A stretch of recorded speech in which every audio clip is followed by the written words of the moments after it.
Un sólido tiene las propiedades de que primero que todo es un cuerpo rígido, segundo la distancia entre los componentes es constante, y hay que tener presente que cuando yo pienso en las partículas que lo componen, por ejemplo, pensemos un sólido cristalino, se da la propiedad de que la estructura atómica, o sea, la manera como los átomos o las moléculas se acomodan, generan un cierto patrón repetitivo, es decir, demuestran un orden en la forma como se acomodan. Por ejemplo, aquí estoy pintando algo que se llama una estructura cúbica. Si fuera simplemente cúbica como esta, eso se llamaría una estructura cúbica simple. Pero digamos es más común una estructura centrada en las caras o centrada en el cuerpo. Aquí estoy pintando una centrada en el cuerpo, en el que usted mira que en las aristas del cubo, perdón, en los vértices del cubo, se tienen átomos, en el centro tiene otro átomo. Eso se llama una estructura centrada en el cuerpo. Un ejemplo de esto podría ser el cloruro de sodio, por darle una idea. El cloruro de sodio, que es la sal común, tiene en los vértices tienen átomos de cloro y en el centro un átomo de sodio. Por darle un ejemplo, eso da una estructura perfecta, realmente es una estructura perfecta. Entonces, cuando uno analiza eso, aunque vuelvo y repito, usted también puede tener sólidos amorfos con cualquier tipo de estructura aleatoria, no necesariamente tiene que ser ordenada, pero los cristales son estructuras muy interesantes para estudiar, por eso se trabajan en un área totalmente especializada para ellos, que es el estado sólido.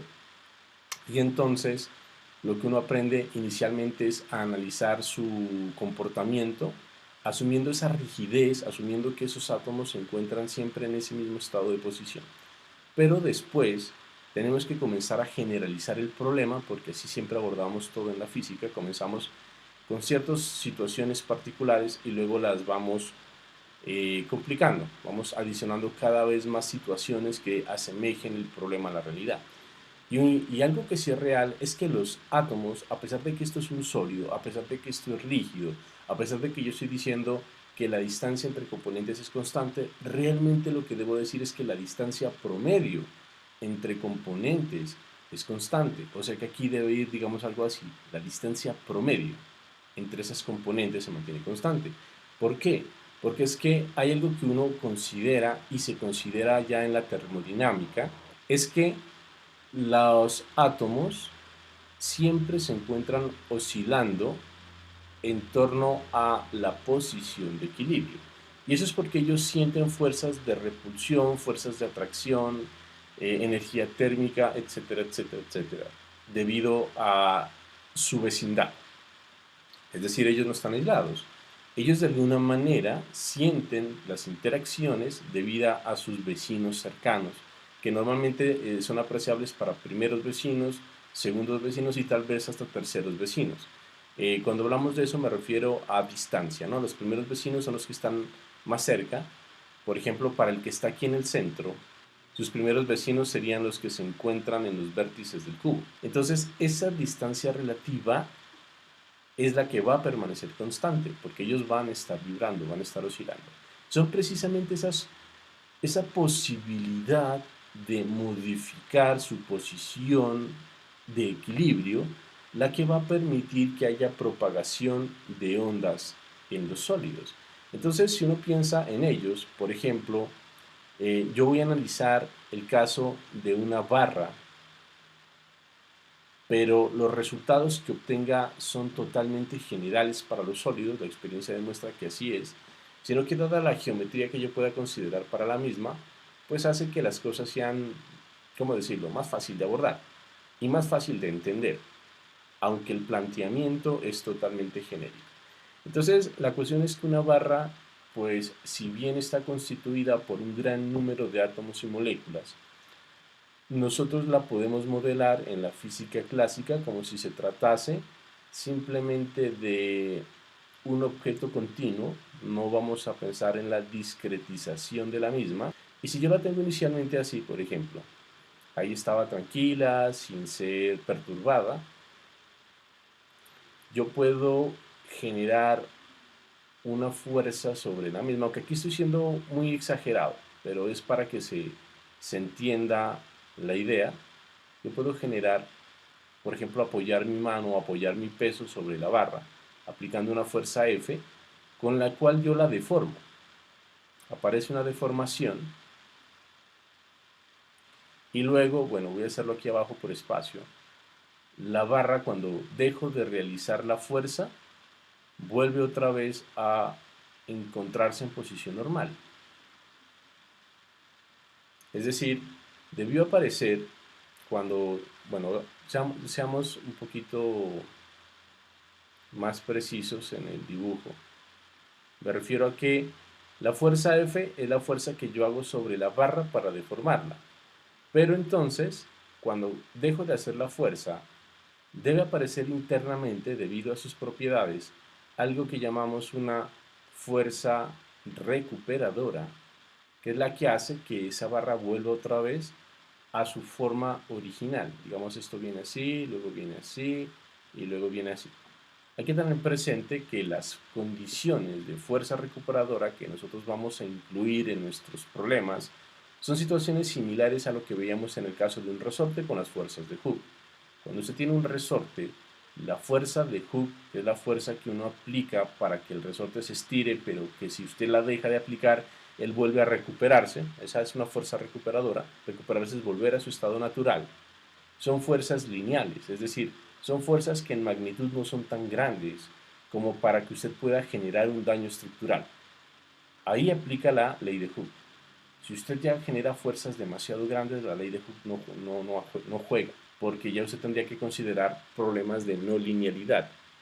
Pero vamos a suponer que estas fuerzas que yo aplico para deformar mi sistema sólido no son tan grandes como para generar un daño estructural.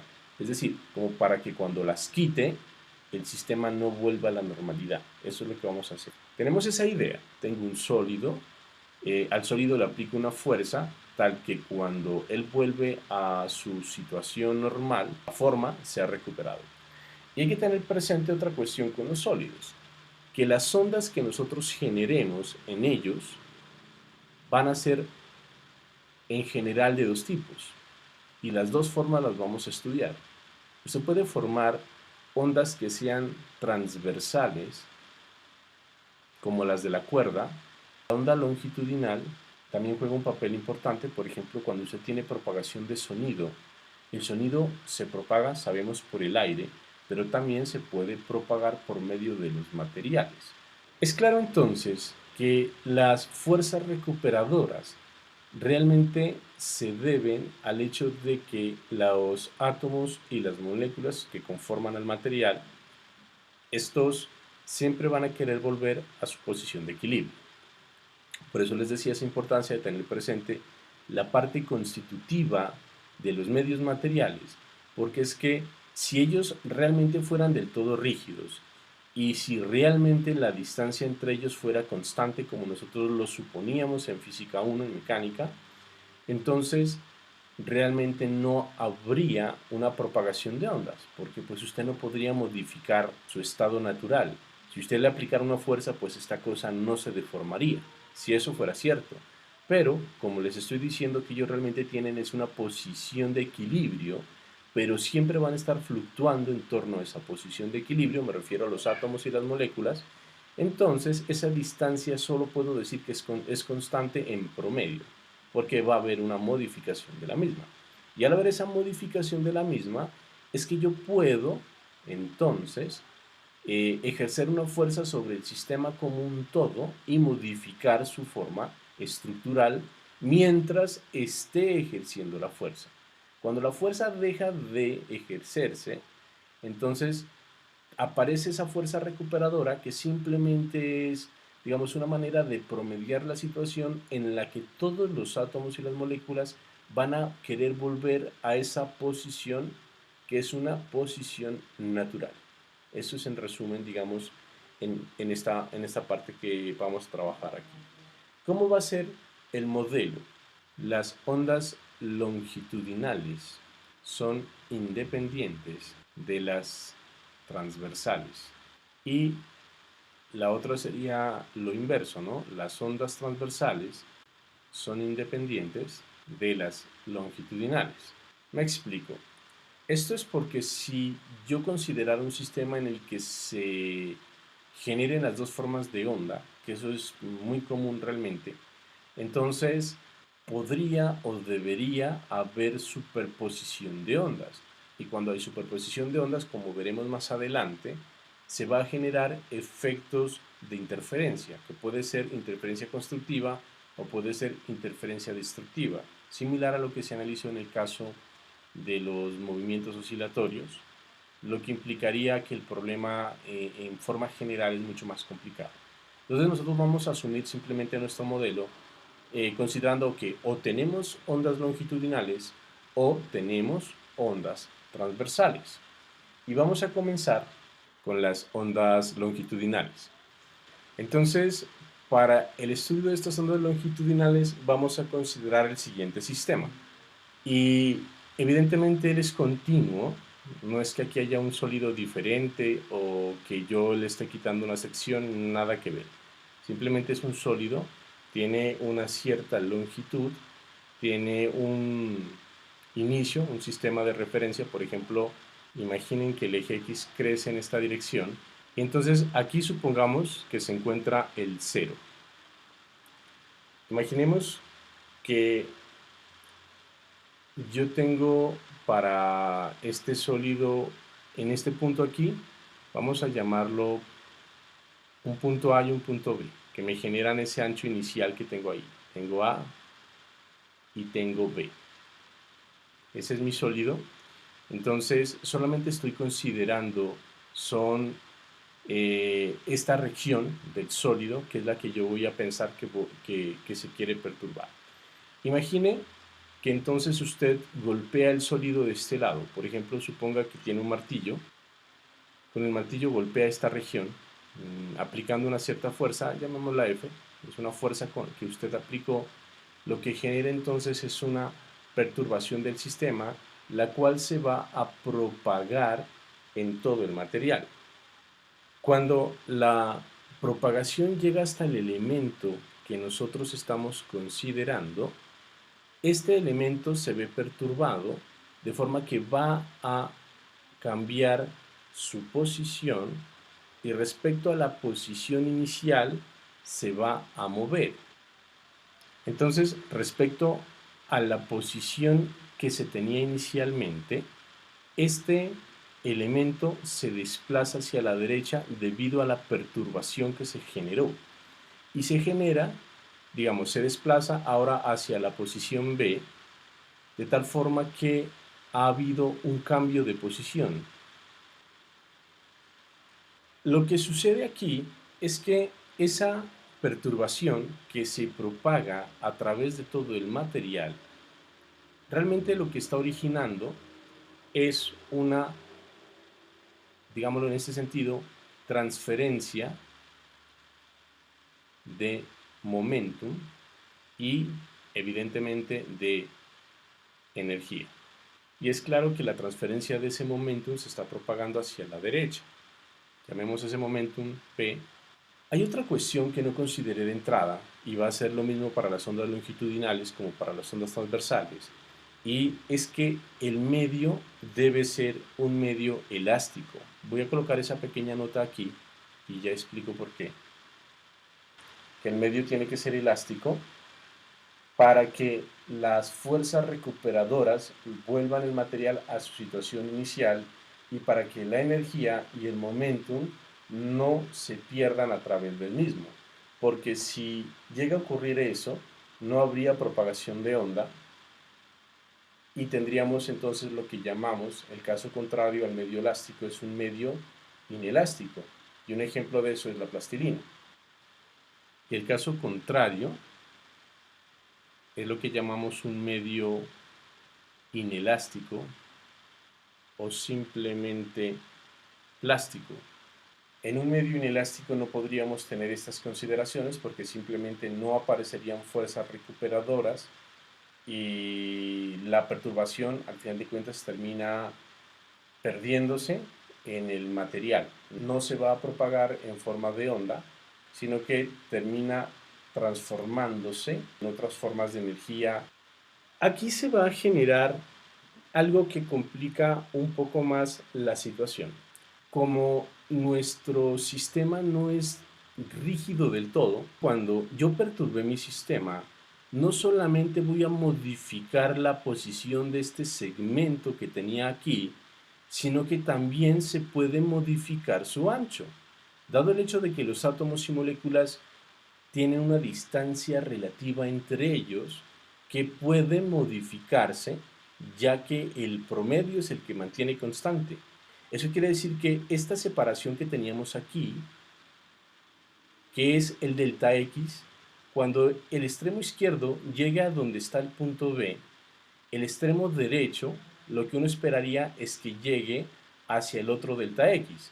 Pero realmente, como las distancias relativas no son constantes, este otro extremo puede desplazarse más allá de lo que uno querría. El elemento ahora se ha desplazado, pero al mismo tiempo que se desplaza, se ensancha. Como nuestra propagación es longitudinal, no solamente un elemento de volumen que se vea afectado se va a desplazar, sino que también su tamaño, que es lo mismo decir su volumen, puede verse afectado. O sea que se desplaza hacia la derecha y al mismo tiempo se está ensanchando. O podría al mismo tiempo estarse comprimiendo. Cualquiera de las dos cuestiones podría darse. Lo hago para el caso de ensanchamiento, pero el resultado, repito, como lo he dicho anteriormente, es totalmente válido y es totalmente genérico.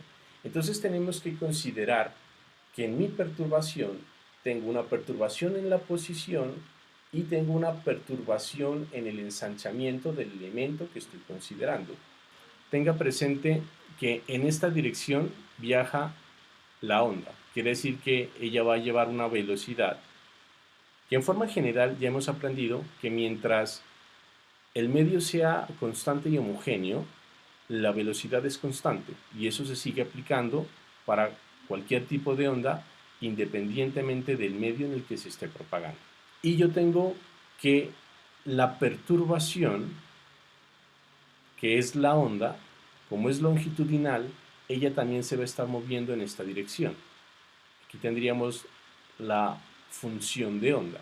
Y, por otro lado, la fuerza, que ya la había dibujado, pero lo voy a recalcar que es vectorial, pues es una fuerza que se está ejerciendo de un lado de la barra, de tal manera que es del lado izquierdo que el elemento de volumen se viene afectando en el sistema. Matemáticamente, para poder modelar esto, vamos a considerar también el hecho de que hay una sección transversal de área, que sería esta área, que es la misma, estoy considerando un sólido uniforme, por sencillez. Aquí usted me dirá, bueno, pero pues yo no siempre voy a tener el sólido con las mismas dimensiones. Pero es que nosotros lo que vamos a hacer es considerar que este espaciamiento que tenemos aquí es un espaciamiento diferencial. Tan pequeño, tanto el delta X como el delta Xi, que cualquier variación que pueda tener, digamos, hacia los lados, no longitudinalmente, sino hacia los lados, va a ser despreciable respecto a su variación longitudinal. Porque si la longitudinal es muy pequeña, la transversal va a ser mucho más. Lo que hace entonces que, así esto sea una crispeta, como yo considero solamente situaciones infinitesimales, pues mi matemática va a ser muy precisa, porque vamos obviamente a recurrir al cálculo diferencial. Por eso entonces yo puedo asumir que esta área es igual a esta área y es igual a esta área, simplemente por eso que les estoy diciendo. Para poder entender esta parte matemática y si es claro el dibujo que he hecho con las condiciones que yo he puesto, voy a proceder a hacer otro dibujo acá, un poco más sencillo, pero más diciente, en el sentido de que podamos entender la matemática. Asumamos que este es un ancho, que es el ancho en principio en la situación de equilibrio. Vamos a decir que este es mi delta X, mientras que este otro ancho que tengo acá es delta X más delta Xi. Y si yo asumo que este es el origen de coordenadas, La distancia que haya desde el origen de coordenadas hasta este punto voy a llamarla X. Luego tengo una sección transversal de área y cuando el sistema se ve perturbado, pues por un lado va a sentir alguna fuerza por acá y por el otro lado va a sentir fuerzas, que son fuerzas naturales debido a la interacción de las moléculas propias del material. Internamente hay fuerzas de atracción, fuerzas de repulsión, etcétera, etcétera, que a final de cuentas yo las puedo simplificar por principio de superposición, como diciendo que hacia la derecha tengo una fuerza F' y hacia la izquierda tengo una fuerza F. Ese sería entonces el modelo que voy a trabajar ahorita y sobre el cual vamos a hacer los cálculos. La cuestión es que la perturbación llega aquí y mueve este segmento hasta esta otra posición. Listo, lo movió acá. Vuelvo y repito, estoy siendo muy exagerado por cuestión de dibujo, porque obviamente la posición de este respecto a este sería como lo hice aquí, ¿no? El desplazamiento es muy pequeño, tal que uno es como si estuviera montado en la posición que tenía antes, pero acá la necesito más separado por cuestión del dibujo. Entonces en un instante la perturbación llegó aquí, luego él se mueve y al mismo tiempo se ensancha, desplazándose una cierta distancia. Entonces mire que nuestra función de onda va a ser una función de onda relativamente más complicada que lo que yo tenía anteriormente. Consideremos por ejemplo este lado aquí respecto a este lado acá. Esta cara, la cara de la izquierda, se desplaza hasta esta nueva posición que tenemos aquí. Ese desplazamiento, pues, es debido a la perturbación del sistema, es lo que nosotros llamamos psi, pero ese va a ser evaluado en una posición X porque él se encontraba aquí, aquí es X, y en un instante de tiempo T. Mientras que el otro extremo, ojo que los dos extremos los estoy midiendo en el mismo instante de tiempo. Entonces en un instante T se desplazó de aquí hasta acá, ¿sí? La onda llegó en ese instante y se movió aquí. Eso es como para que me entiendan, de pronto si están un poquito confundidos. Cuando yo analizaba el caso de la onda en una cuerda, suponga que ese es el eje X y esta es la cuerda. Bien. Cuando la cuerda está en equilibrio se encuentra aquí, pero cuando se perturba se encuentra aquí ese punto oscilante que yo miro. La onda como es transversal en el caso de la cuerda, esta es psi, este es X. Entonces, hacia donde se movió el objeto, esta distancia es la perturbación. Entonces, ¿la perturbación en dónde? En X. Es la perturbación en X en el instante T. Sino que aquí es más fácil verlo porque es más intuitivo. Acá no es tan intuitivo, pero es la misma situación, mire. Estoy en una posición X, la onda se movió hasta este punto. Ahora, estoy considerando este punto, que es mi X, y en ese instante de tiempo se trasladó hasta este otro punto. ¿Sí ven que es lo mismo? En ese instante de tiempo, este es el estado natural, se mueve hasta este otro estado. En ese instante de tiempo, este es su estado natural, se mueve hasta este otro estado. La función que representa ese movimiento acá es psi, esta que están viendo aquí. La función que representa ese movimiento aquí es psi. Ahora tenga presente esto, como lo que estoy considerando ya no es solo un punto, sino un segmento de volumen, ahora me fijo en el otro extremo en el mismo instante de tiempo. En este punto, cuando este se desplazó aquí, este otro se desplazó aquí, se desplazó a esta nueva posición. Lo que haría en términos de que la función de onda, pero respecto al lado derecho, estaba aquí, se movió aquí. Entonces ahora mi función de onda para ese otro extremo tiene que considerar el hecho de que se desplazó por perturbación, pero ahora se encuentra en una distancia que es X más delta X. Porque mire, este era en X, ¿no? Esta función de onda que me caracterizó el lado izquierdo es la función de onda evaluada en X, porque estaba en X. Pero para el lado derecho es X más delta X, porque la posición de este señor no es X, ¿no? La posición de este señor es x más delta x. Por eso la onda que caracteriza la del lado derecho está evaluada en x más delta x y bueno, y el tiempo, x más delta x, t. En el primero es x, t. Entonces vamos a definir una cantidad que nosotros llamamos esfuerzo de tensión, que la vamos a denotar con la letra S.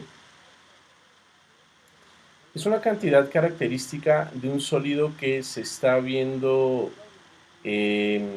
afectado por alguna perturbación longitudinal, debido a que hay que tener presente que en esa dirección es que se está propagando la perturbación en la dirección del eje X, y entonces el material, cuando se ve afectado, sus distancias relativas se modifican, lo que genera una especie de estiramiento, lo que genera una especie de tensión dentro del material, y es similar a la tensión que aparece en las cuerdas, que nosotros simplemente llamamos la tensión allá.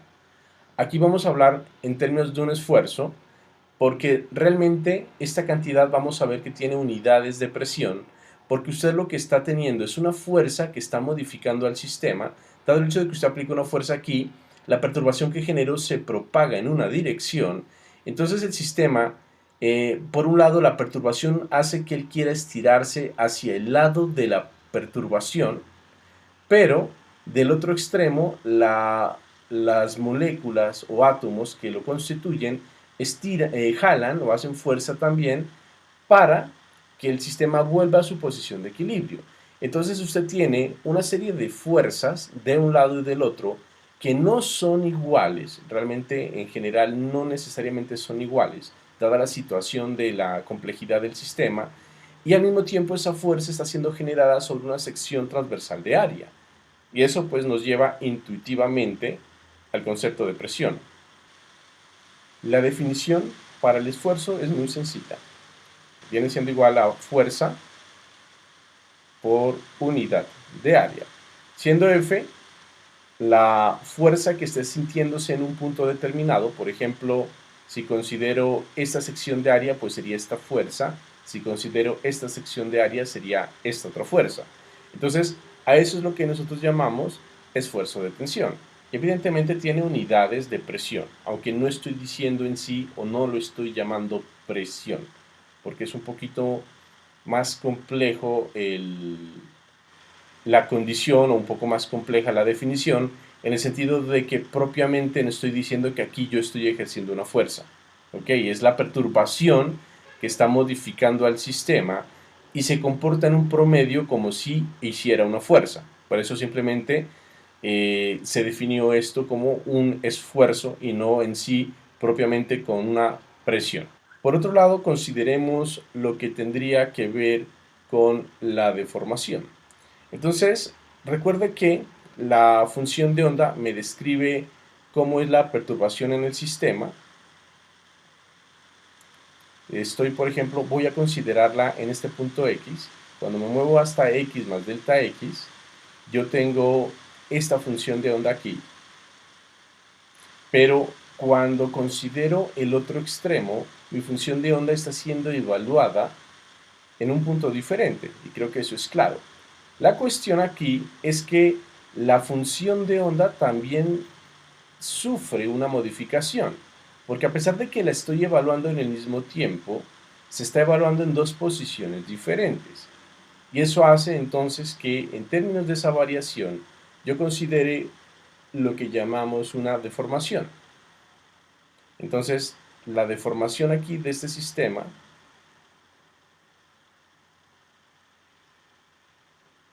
sería un delta xi igual a xi evaluado en x más delta x, recuerde que es en el mismo instante de tiempo, menos xi evaluado en x y t. Ahora hacemos otra definición. Definimos la deformación por tensión a una cantidad que vamos a denotar con la letra epsilon, y la definimos como la relación existente entre la deformación con respecto al ancho del segmento que nosotros estamos considerando. Para el estudio que nosotros miramos en este momento, yo creo que es claro ver que si delta xi nos está hablando de una deformación que es longitudinal, por eso entonces hay algo que tenía que haber colocado aquí. Aquí debe haber una L, y acá en la definición del esfuerzo tiene que haber una L, porque este es un esfuerzo longitudinal, luego tendremos que considerar un esfuerzo transversal. Entonces, esta cantidad que vemos nosotros aquí tiene unidades de longitud, y evidentemente este ancho tiene unidades de longitud. Por lo tanto, la deformación por tensión, como usted puede ver aquí, va a ser una cantidad que es adimensional, mientras que esta otra tiene unidades de presión. Entonces, aquí vamos a postular que para estos materiales, como los consideramos elásticos, se satisface la ley de Hooke. El esfuerzo por tensión longitudinal sería entonces igual a una constante de proporcionalidad, lo voy a denotar con esta letra Y, multiplicada por la deformación por tensión. Esto viene siendo la ley de Hooke para un material sólido, en donde esta cantidad recibe el nombre de módulo de Young. Mire que es claro que es una especie de generalización de la ley de Hooke, porque para el caso de un resorte, recuerde que en el caso de los resortes, la fuerza que yo tengo que hacer para estirar un resorte es igual a la constante elástica del resorte multiplicada por el desplazamiento. Esta es la ley de Hooke que nosotros conocemos. Tenemos una fuerza que aplicamos, tenemos el desplazamiento respecto a la posición de equilibrio del segmento que yo considero, y tengo una constante que es la constante de elongación del resorte. Si yo pensara en términos de la fuerza que el resorte hace, pues habría un signo menos aquí, pero ahorita estoy hablando en términos de la fuerza que hago yo para alterar las condiciones naturales del sistema. Aquí es lo mismo. Yo tengo un material que ahora es un sólido, el cual, debido a la perturbación que es la onda que está recorriéndose a través de ese material, modifica las posiciones relativas de equilibrio de los componentes del sistema, lo que hace entonces que haya un estiramiento, y eso genera esta tensión, y esa tensión es proporcional a qué tan grande es ese estiramiento, o sea, a esa deformación que se está generando ahí. Nuevamente, como estoy considerando dos cuestiones, la primera es el hecho de que son situaciones elásticas, el sistema tenemos la garantía o estamos imponiendo la garantía de que va a volver a su posición de equilibrio una vez la perturbación se haya ido. Y segundo, no es tan grande la deformación del sistema, o sea, es una onda que no tiene tanta energía como para modificar las propiedades estructurales del sistema, porque eso genera efectos no lineales que no vamos a tener nosotros en cuenta. Entonces, el módulo de Young sería para el sistema que estamos considerando lo que la constante del resorte es para el resorte. Y recuerde que esa constante, cuando uno le hace el análisis, nos determina qué tan fácil o qué tan difícil es elongar el resorte, o sea, estirarlo. Acá, el módulo de Young nos determina qué tan fácil o qué tan difícil es deformar el sistema que estamos considerando, y deformarlo longitudinalmente. Por eso es una cantidad muy importante a nivel práctico, a nivel de ingeniería, porque nos da esa información vital. ¿Qué tan fácil o qué tan difícil es deformar el material bajo una perturbación que lo someta a tensiones? Observe que esta ecuación yo la puedo reescribir también de esta manera, para mirar, digamos, la similitud que con ella se tiene respecto a la de Hooke. Recuerden que le estoy diciendo que el esfuerzo por tensión viene siendo una función, a fin de cuentas, que depende de la fuerza que se está sintiendo en un punto determinado respecto a la sección transversal de área, y por el otro lado, eso es igual al módulo de Young multiplicado por la deformación por tensión, que viene siendo igual a de psi de x.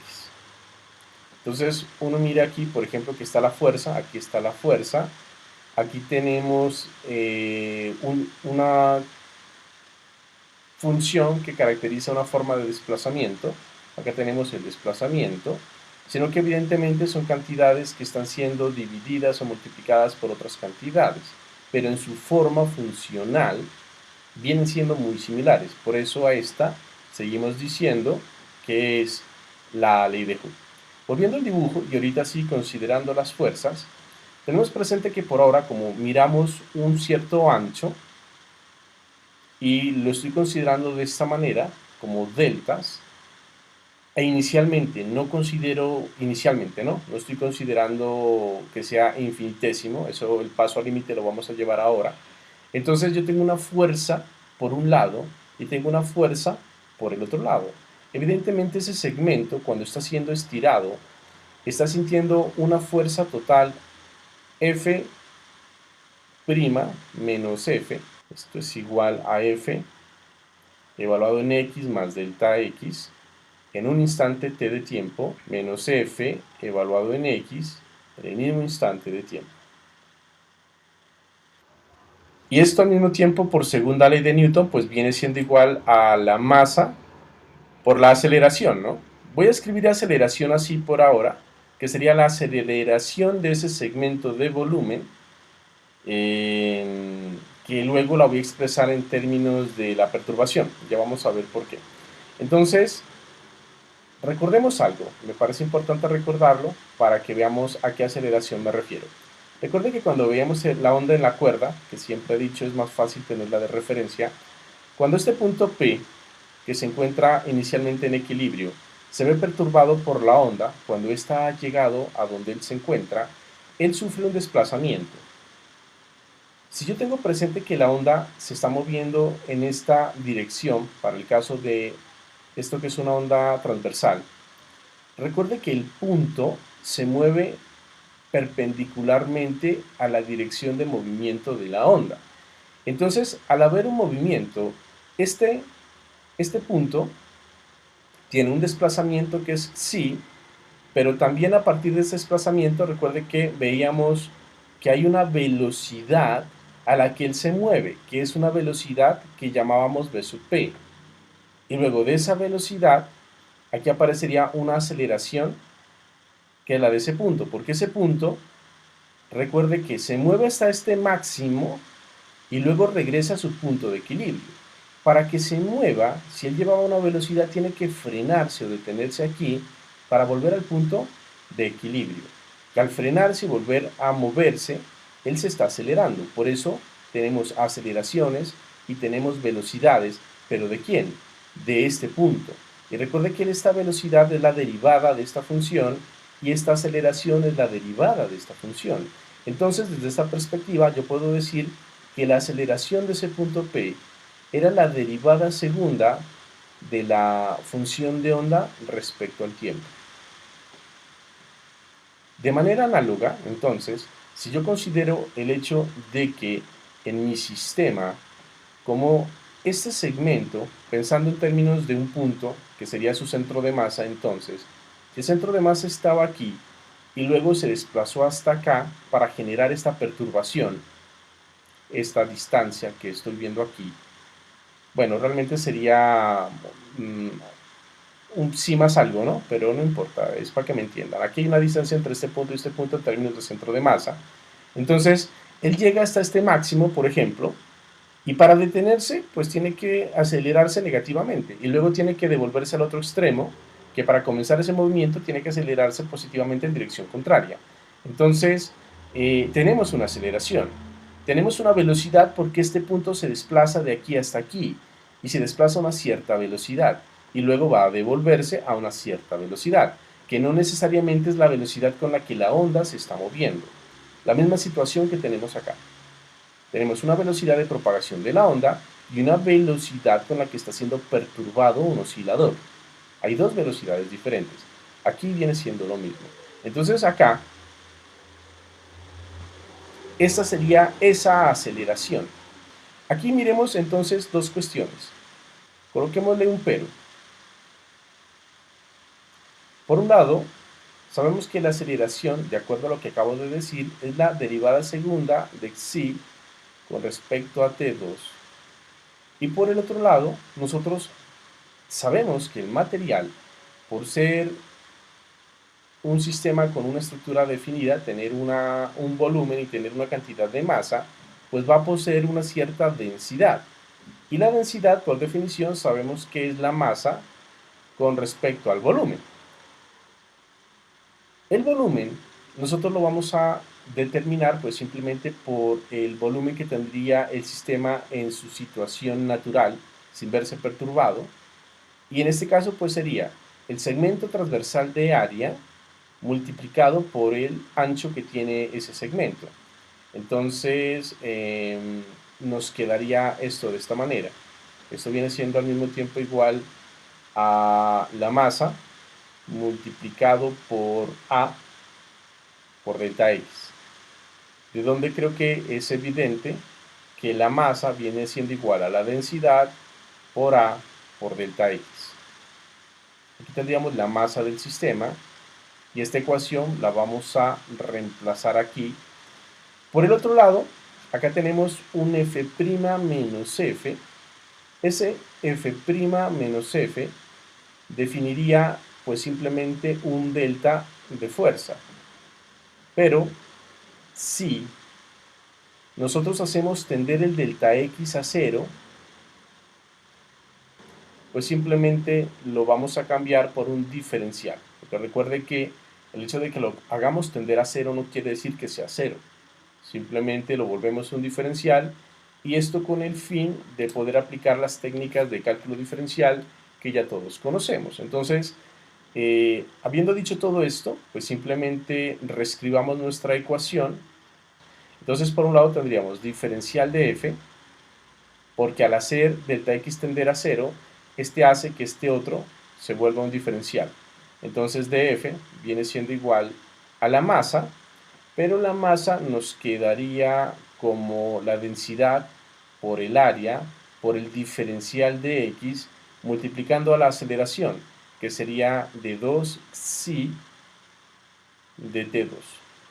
Observe que esto es una cantidad que complica un poco respecto a lo que siempre hemos venido trabajando, porque observe que nos aparece una derivada segunda, por un lado, que es una derivada segunda parcial, ¿no?, de la función de onda respecto al tiempo, y en la misma expresión nos aparece un diferencial de fuerza, que es un diferencial total, y por el otro lado nos aparece un diferencial de desplazamiento, que es un diferencial total.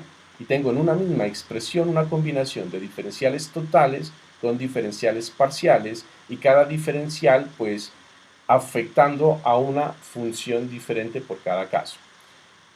Por otro lado, recordando las propiedades que tienen los diferenciales, si yo pienso en el diferencial de una función, por ejemplo, en este caso el diferencial de una fuerza, hay que preguntarse entonces cómo lo escribo matemáticamente. Entonces, nosotros sabemos lo siguiente. Por un lado, la fuerza debe ser una función que tiene las mismas variables de la que se está trabajando tanto la función de onda como los desplazamientos. Entonces ella va a depender de los mismos desplazamientos y va a depender del tiempo. Son las variables de las que están dependiendo nuestras funciones. Entonces, si nosotros asumimos esa dependencia para la fuerza, yo tendría que un diferencial de fuerza pues sería igual a la derivada parcial de la fuerza con respecto al desplazamiento por diferencial de dx del desplazamiento más la derivada parcial de la fuerza con respecto al tiempo por diferencial del tiempo. Entonces, si nosotros igualamos estas expresiones, permítanme igualar esto acá, yo tendría, por lo tanto, que la densidad por el área por el diferencial en x por d2 psi de t2 viene siendo igual a la derivada parcial de la fuerza con respecto a x por dx más la derivada parcial de la fuerza con respecto al tiempo por diferencial en el tiempo. Recuerde que cuando comenzamos este cálculo, hay que tener presente que siempre dije en todo mi argumento que cuando yo analizaba esta variación en sí, que correspondía a analizarla respecto a un lado del segmento con respecto al otro lado del segmento, para este delta x, siempre les dije que era en el mismo instante de tiempo. O sea, como pueden ver aquí tengo un t y tengo el mismo t. Solamente he considerado variaciones en la posición. Bajo ese argumento, yo puedo decir que este cálculo se realizó considerando que no hay un diferencial temporal, o sea que este vale 0. Por lo tanto, en esta ecuación, este término se va. Como ese de t se fue, me quedó que este término es igual a este término, y yo puedo observar que aquí tengo un diferencial en x y aquí tengo un diferencial en x. Como ya no tengo el otro término, entonces también puedo cancelar estos dos diferenciales que no son 0, entonces puedo pasar el 1 a dividir y se cancelan, y al final de cuentas, por resultado, nos queda entonces que la densidad por el área por d2 psi de t2 viene siendo igual a la derivada de f con respecto a x, la derivada parcial. Entonces, bien, hasta ahí llegamos a una expresión en la que nos aparece la perturbación, o sea, la función de onda, en su segunda derivada respecto al tiempo, pero por ese otro lado nos aparecen esas fuerzas. Y realmente esa fuerza no es la que necesitamos. Queremos modificar un poco esto, ya van a ver, necesito que me aparezca una derivada segunda también, y para ello vamos a hacer uso de la expresión que tenemos acá. Esta ecuación yo la puedo escribir así. La fuerza viene siendo igual a el módulo de Young multiplicado por el área por la derivada de psi con respecto a x. ¿Ok?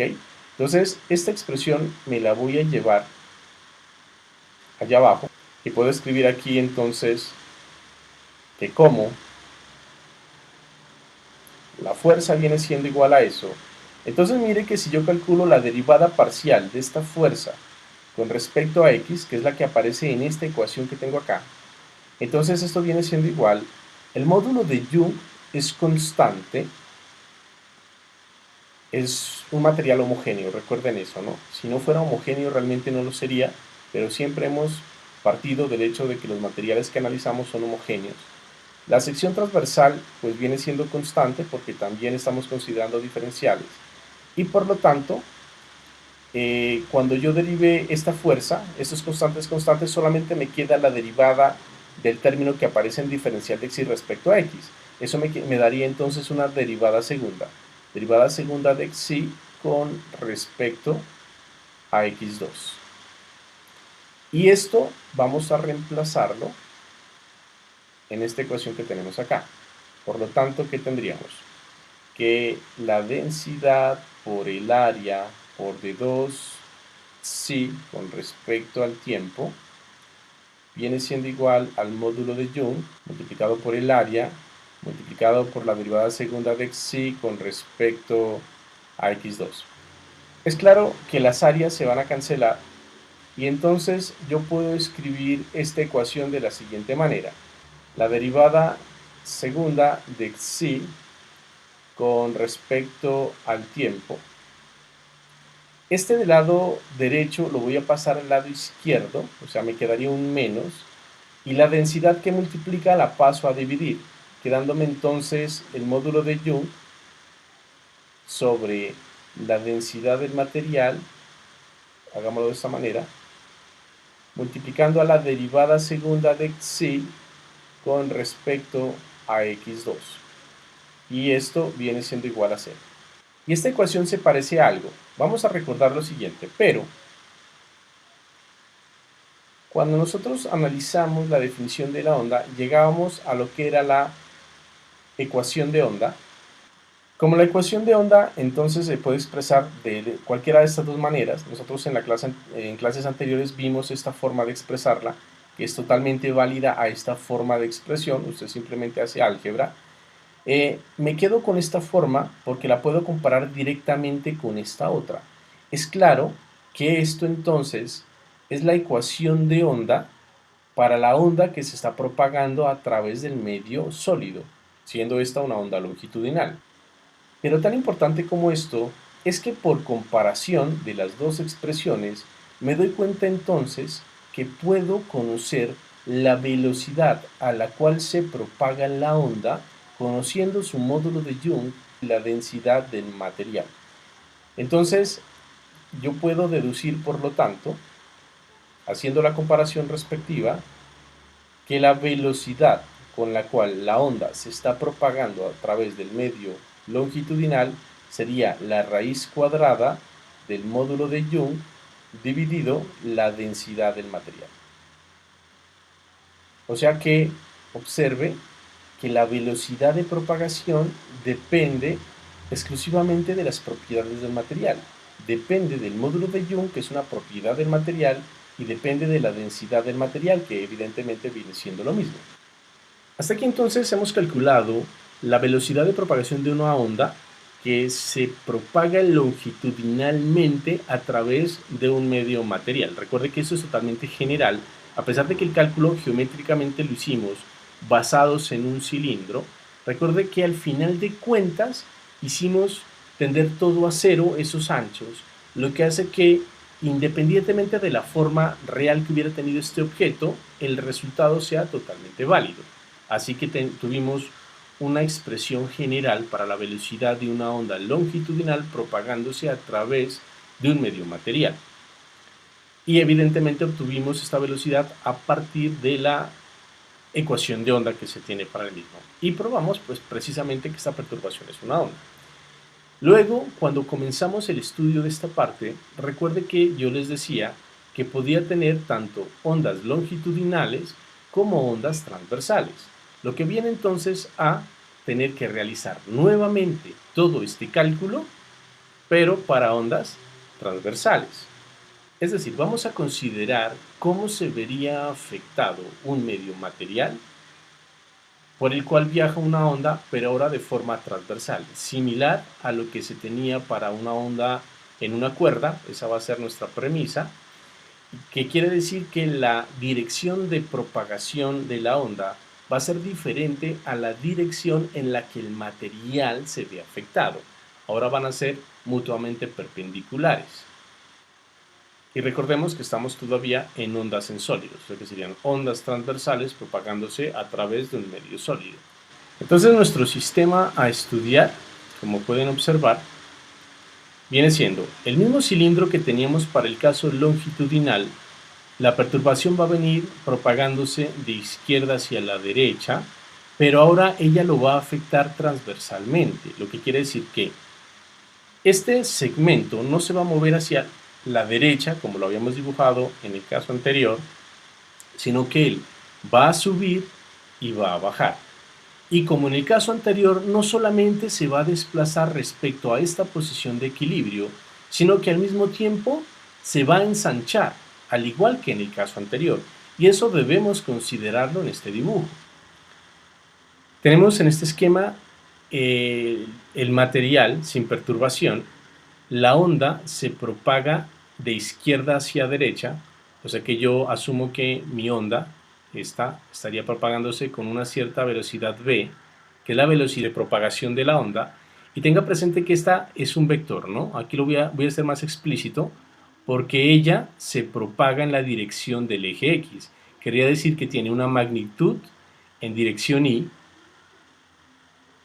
mientras que la perturbación, a diferencia del problema anterior, ahora es transversal. Quiere decir que un sistema o un punto del material se mueve de abajo hacia arriba y esa perturbación vertical, que es psi, viéndola como un vector, pues sería una magnitud en dirección j. Aquí es donde miramos la transversalidad del problema. Luego, me fijo en el lado izquierdo y me fijo en el lado derecho, así como lo hicimos anteriormente.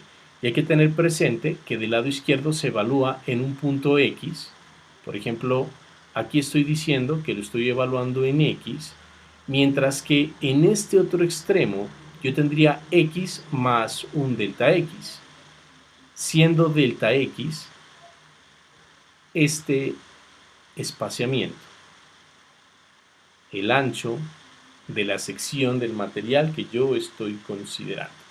También recordemos que, tal como lo trabajábamos anteriormente, yo tendría una fuerza F' y una fuerza F. Es el problema totalmente análogo a lo que teníamos en este esquema aquí, salvo que aquí todo era longitudinal, todo estaba en una sola dirección, pero es exactamente lo mismo a nivel conceptual, salvo que ahora nuestra perturbación está, en vez de estar en la misma dirección X, se encuentra ahora en la dirección Y. Salvo eso, conceptualmente es igual a lo que ya estábamos trabajando. Estas fuerzas F y F', por ser perpendiculares a la barra, se les llama fuerzas de corte o fuerzas de cizalladura.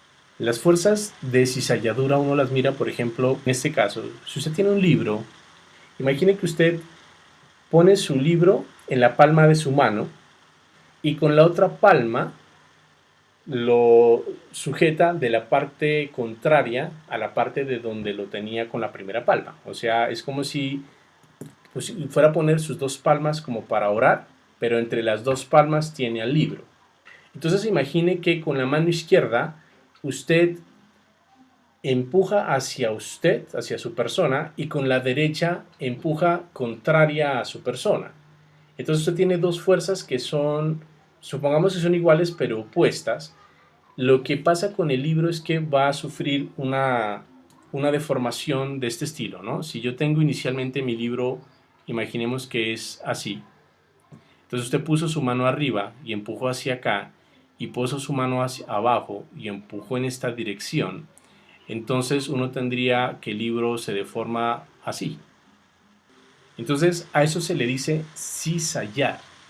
Me doy cuenta que en el esquema que estoy trabajando aquí, realmente las fuerzas como las pinté están mal, porque realmente esta fuerza, él siente que se va hacia arriba mientras estas quieren devolverse, va hacia abajo.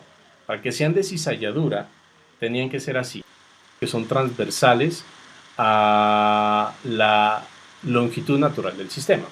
Y tenga presente que, como les dije anteriormente, estoy siendo muy exagerado con el dibujo. Realmente esa perturbación es muy pequeña, es infinitesimal.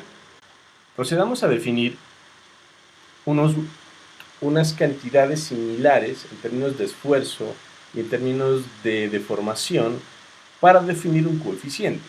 Recordemos, primero que todo, si hacemos la comparación con lo que teníamos para la parte longitudinal, para que veamos que es lo mismo, nosotros hicimos una definición que era un esfuerzo por tensión, que es fuerza por unidad de área, y una deformación, que es cómo varía la función de onda, para poder definir la deformación por tensión en términos de esta cantidad adimensional, que es la relación entre la variación de la función de onda con respecto al ancho del segmento que consideraba. Asimismo, cuando combinaba las dos cuestiones o las dos definiciones, entonces se definía ese módulo de Young para obtener la ley de Hooke para este sistema.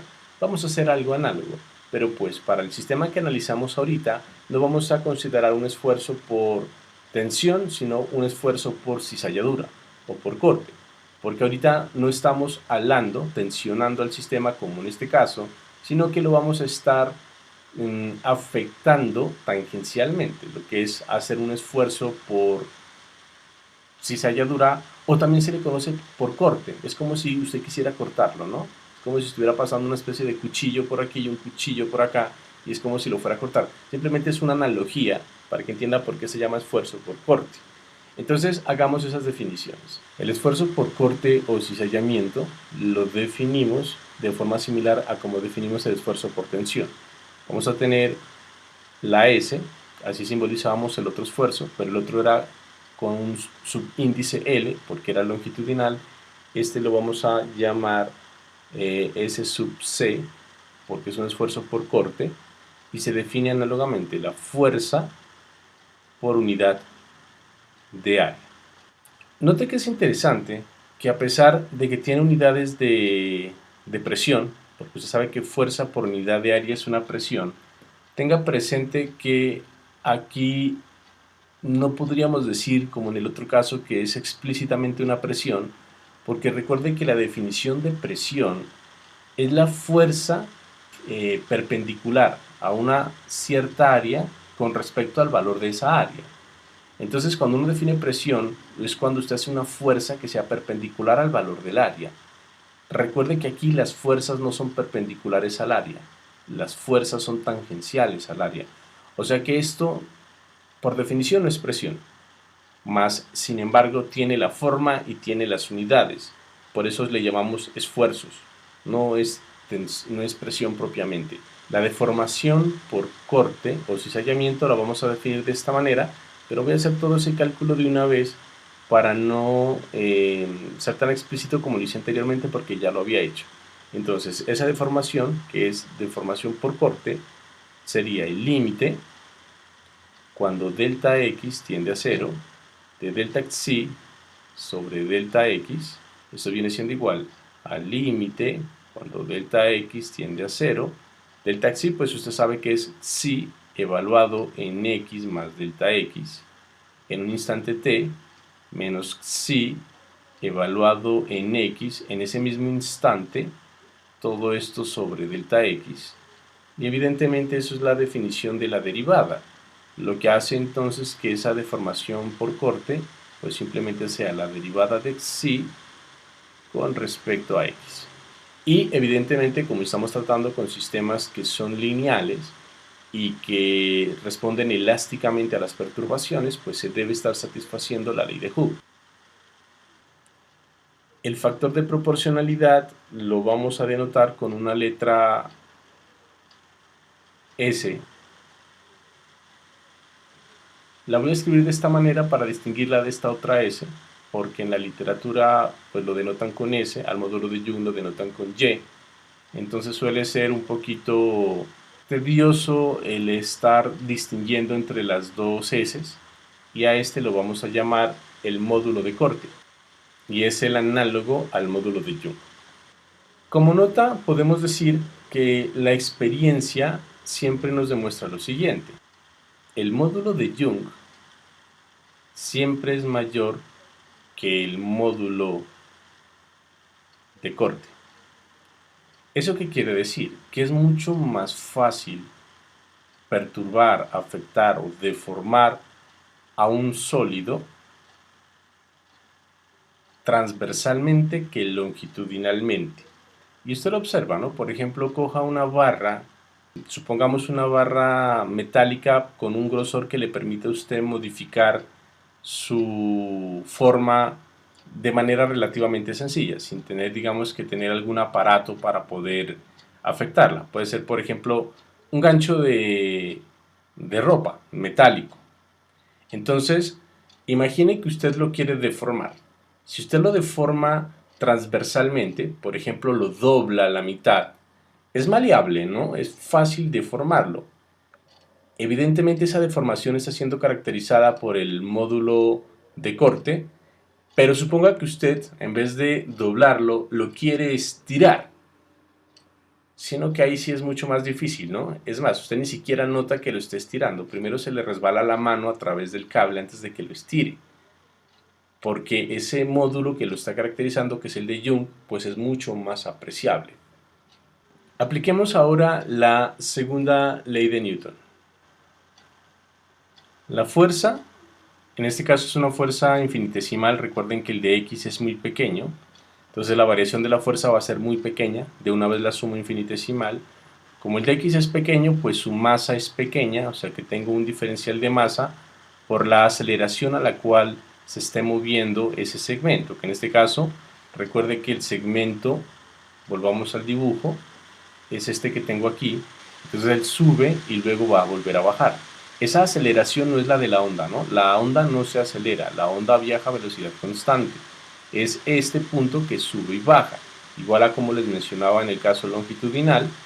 Entonces tendríamos masa por aceleración, esto es segunda ley de Newton. Por un lado, un diferencial sabemos que sería entonces la derivada parcial de la fuerza con respecto a la variable por dx. Y es claro que este diferencial solamente es esto porque el tiempo se está evaluando en el mismo instante, por eso no hay diferencial de tiempo. Y la densidad de masa ya habíamos probado que era igual a la masa ya habíamos probado que era igual a la densidad por el área por el ancho de x. Y la aceleración viene siendo la derivada segunda de xi con respecto a t2. Luego, bueno, aquí podemos cancelar de x de una vez. Cancelemos este con este. Cancelaríamos de x. Df de x igual a la densidad por el área por d2 psi dt2. Pero recuerde, por otro lado, voy a hacer uso de las definiciones que nosotros tenemos acá. Esta ecuación yo la puedo reescribir de esta manera. S es f sobre a. S sub c es f sobre a igual al módulo de corte por dxi de x. Entonces tenemos esta cantidad. De aquí voy a primero tener presente lo siguiente, ¿no? Yo necesito que es dxi de x. Eso sería igual a la derivada parcial de xi con respecto a x por dx sobre ese otro dx que está dividiendo, más la derivada de xi con respecto a t por dt por dx. Pero tenga presente que como todo se está evaluando en un mismo instante de tiempo, este término vale 0. O sea que solamente me queda este término que tengo acá. Este es el que voy a reemplazar. Entonces eso va a implicar que la fuerza sería igual al área por el módulo de corte por la derivada parcial de xi con respecto a x. Y luego necesito la derivada de f con respecto a x, ¿no? Que es la que me aparece aquí. Entonces, la derivada parcial de f con respecto a x viene siendo igual al área por el módulo de corte aquí quedaría entonces derivada segunda de xi con respecto a x2. Y esto vamos a reemplazarlo en esta ecuación que tengo acá. El área por s por d2 psi de x2 es igual a densidad por área por d2 psi de t2. Luego podemos cancelar las áreas. Cancelo esta área con esta área y entonces me queda d2 psi de x2 menos densidad sobre el módulo de corte por d2 psi de t2 igual a 0. Y miremos con cuál de las dos formas de la ecuación de onda podemos compararla. Entonces volvamos a buscar nuestras dos expresiones para la ecuación de onda. Mire que tengo esto aquí, seleccionémoslas. Recuerden que las dos son totalmente equivalentes, ¿no? Son la ecuación de onda, las dos hacen referencia a esa ecuación. Tengo d2 psi de t2 y algo multiplicando a 2 psi de x2, o viceversa. Entonces, es claro que la forma a la que llegamos es la segunda, ¿no? d2 psi de x2 menos algo multiplicando a d2 psi de t2. Entonces, por comparación, es claro que la velocidad a la cual se está propagando la onda transversal sería igual al módulo de corte sobre la densidad del material. Mire que la expresión es muy análoga a lo que se tenía para el caso de la velocidad longitudinal. Esa sería la velocidad transversal de la onda transversal Entonces tenemos que es directamente proporcional al módulo de corte o a la raíz cuadrada del módulo de corte, mientras que en el otro caso era directamente proporcional a la raíz cuadrada del módulo de Young. Esta onda se está moviendo en una barra. La barra tiene un diámetro ya determinado. Evidentemente ese diámetro nos va a permitir determinar el área de sección transversal de la misma. Se asume entonces que la barra es cilíndrica y nos piden que calculemos la velocidad de propagación en primera instancia y segundo la fuerza longitudinal que se está generando en la misma. O sea, al decirnos fuerza longitudinal nos están dando a entender que la onda que se está generando es una onda de desplazamiento longitudinal. Entonces son dos cosas que hay que mirar, ¿no? Primero, tenga presente que es hierro, lo que implica que tenemos que conocer el módulo de Young para el hierro y tendríamos que conocer la densidad para el hierro. Estos serían los datos entonces para el hierro. Luego, recordemos que para la primera pregunta, la velocidad viene siendo igual a la raíz cuadrada del módulo de Young sobre la densidad.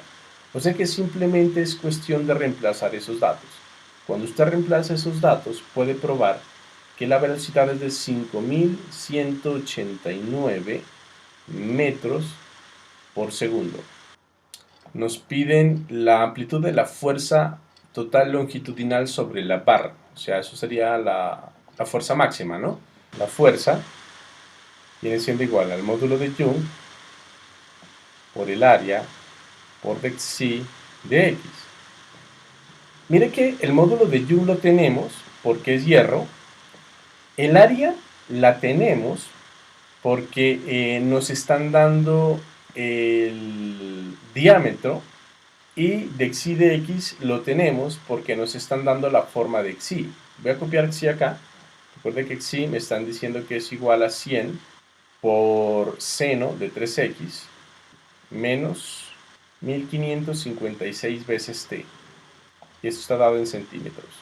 Eso quiere decir entonces que dxi de x sería igual, siendo entonces esto una cantidad adimensional. Luego, si reemplazamos en esta fórmula, tendríamos entonces lo siguiente.